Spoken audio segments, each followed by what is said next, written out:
Bismillahirrahmanirrahim. Assalamualaikum warahmatullahi wabarakatuh.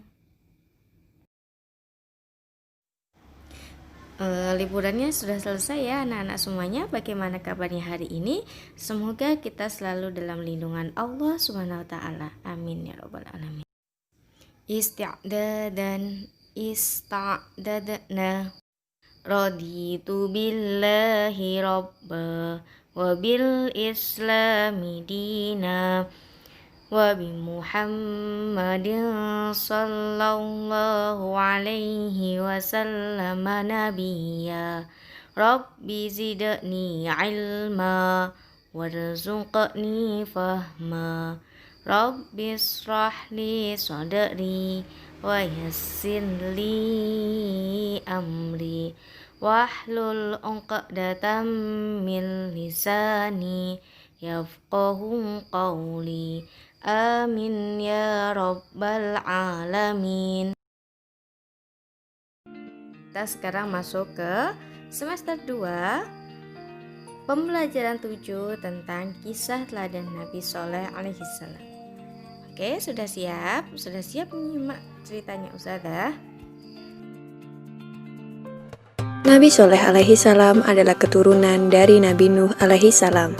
Nabi Shaleh berasal dari keluarga miskin dan sederhana.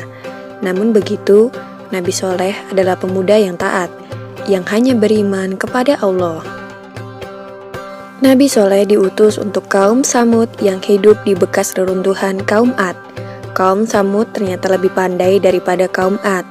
Mereka mampu membangun lagi jaringan irigasi yang lebih sempurna guna mengairi lahan pertanian dan perkebunan. Berkat kegigihan kaum Samud, negeri tandus itu pun bisa dibangun kembali. Bangunan di tempat itu megah dan mewah. Gunung-gunung dipahat menjadi istana yang indah. Tanah di tempat itu juga subur, pepohonan hijau dan buahnya lebat. Hasil panen selalu melimpah ruah. Seluruh kaum Samud hidup sejahtera dan tercukupi. Namun keberhasilan itu justru membuat kaum Samud lalai dan sombong. Mereka tidak mau menyembah kepada Allah. Mereka menganggap rezeki yang mereka peroleh bukan karunia Allah, melainkan hasil usaha mereka sendiri. Oleh karena itulah, Allah mengutus Nabi Shaleh agar berdakwah untuk kaum Samud agar kembali ke jalan yang benar. Nabi Shaleh pun mulai berdakwah. Beliau mengajak kaum Samud untuk menyembah Allah. Namun kaum Samud sama sekali tidak menghiraukan ajakan Nabi Shaleh dan menganggap Nabi Shaleh sebagai pembohong belaka. Kaum Samud lalu menuntut Nabi Shaleh untuk mengeluarkan mukjizat. Menghadapi tuntutan itu, tak ada jalan lain bagi Nabi Shaleh kecuali memohon kepada Allah agar memberikan mukjizat kepadanya. Allah lalu mengabulkan permohonan Nabi Shaleh. Suatu hari, Nabi Shaleh mengajak kaum Samud untuk pergi ke kaki gunung. Orang-orang kafir itu mengikuti Nabi Shaleh bukan karena mempercayainya. Mereka malah berharap agar Nabi Shaleh tidak bisa mengeluarkan mukjizatnya dan dapat menghinanya sepuasnya. Sesampainya di kaki gunung, kaum Samud meminta Nabi Shaleh agar mengeluarkan seekor unta dari sebongkah batu besar. Sebuah permintaan yang tidak masuk akal. Namun, betapa terkejutnya kaum Samud karena tiba-tiba sebongkah batu besar itu terbelah. Dari dalam bongkahan batu itu keluar seekor unta betina. Orang-orang dari kaum Samud keheranan, menepuk-nepuk pipi mereka dan memandang tak percaya. Setelah kejadian itu, beberapa orang mulai percaya. Mereka membenarkan kenabian Nabi Shaleh alaihi salam. Kabar itu segera tersebar ke seluruh penjuru negeri. Air susu unta yang keluar dari batu itu banyak sekali dan cukup untuk diminum seluruh penduduk. Orang-orang bergembira, mereka bisa minum susu unta sepuasnya. Akan tetapi masih ada juga orang yang berkeras hati tidak mau percaya dan menganggap semua itu hanyalah sihir belaka. Orang-orang kafir yang tidak mau mempercayai Nabi Shaleh kemudian memilih 9 algojo kejam yang selama ini sering menyiksa pengikut Nabi Shaleh untuk membunuh unta tersebut. Melalui malaikat Jibril, Allah memberitahu rencana pembunuhan unta itu kepada Nabi Shaleh. beliau kemudian datang untuk menasehati orang-orang kafir itu agar bertaubat dan mengurungkan niat jahat mereka. Namun tekad mereka sudah bulat. Dengan membawa pedang yang terhunus, mereka mengejar unta Nabi Soleh dan membunuhnya dengan pedang yang sudah diasah tajam. 9 algojo itu kemudian mendatangi rumah Nabi Soleh karena mereka juga ingin membunuhnya.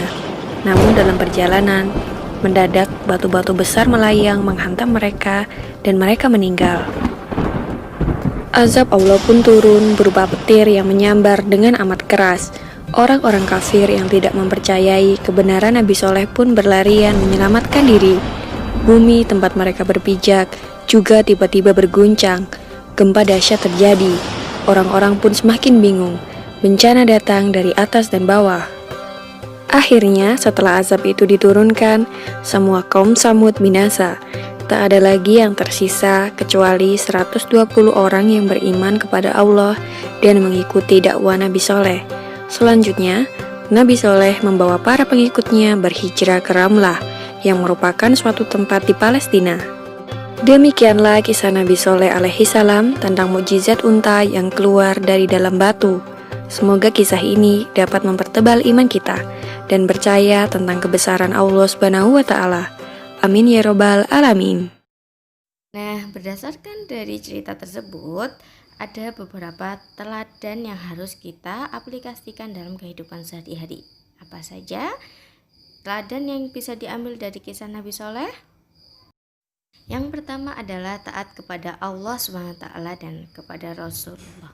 Nah, jika kita tidak taat, maka bersiap-siap azab Allah didatangkan kepada kita. Yang kedua adalah sabar dan pantang menyerah. Kita harus selalu sabar walaupun kita dicemooh atau dihina orang lain, serta dilarang pantang menyerah dalam menegakkan agama Allah SWT. Lalu yang ketiga adalah berani, pemberani. Berani berkata benar, jujur, dan berani mengakui kesalahan. Nah, 3 itu adalah teladan yang dapat kita contoh dari Nabi Soleh alaihi salam. Cukup sekian dari Ustazah. Ustazah mohon maaf apabila ada kesalahan baik disengaja maupun tidak. Kurang lebihnya wassalamualaikum warahmatullahi wabarakatuh.